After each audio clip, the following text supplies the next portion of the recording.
একজন দরিদ্র মানুষ, নাম রামু। দিন চলে না, ছেলেমেয়েরা না খেয়ে থাকে, ভাঙ্গা ঘর, ভাঙ্গা চুলো, আর মনটা মনটা ভেঙেই গিয়েছে। কিন্তু একদিন রামু শুনল, বাবা লোকনাথ জীবিত ঈশ্বর। তিনি দেখেন, তিনি জানেন। সে আর দেরি করলো না, ছুটে গেল লোকনাথ বাবার আশ্রমে। বাইরে বসে সে শুধু প্রার্থনা করতে লাগলো, বাবা, আমার ছেলেমেয়েদের একটু ভাত জোটে না, তোমার কৃপা চাই। হঠাৎ আশ্রম থেকে বেরিয়ে এলেন এক বৃদ্ধ সন্ন্যাসী। বললেন, তোমার নাম কি? রামু। সে উত্তর দিল, চলো, বাবা ডাকছেন। রামু ঢুকলো ভেতরে। বাবা লোকনাথ গভীর চোখে তাকিয়ে বললেন, তোর বিশ্বাসই তোর সম্বল।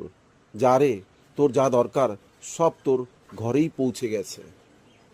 রামু দৌড়ে ফিরে এলেন নিজের ঘরে। আর কি দেখলো জানেন? চাল, ডাল, আলু, নুন, যত দরকার সব রয়েছে। কে এনেছে কেউ জানে না, শুধু একটা থলিতে লেখা, লোকনাথ বাবা। রামুর চোখে জল চলে এলো। সে বুঝে গেল, যে সত্য বিশ্বাস করে লোকনাথ বাবা তার সঙ্গেই থাকেন। বাবা লোকনাথ বিশ্বাসী যেখানে সত্য। জয় বাবা লোকনাথ।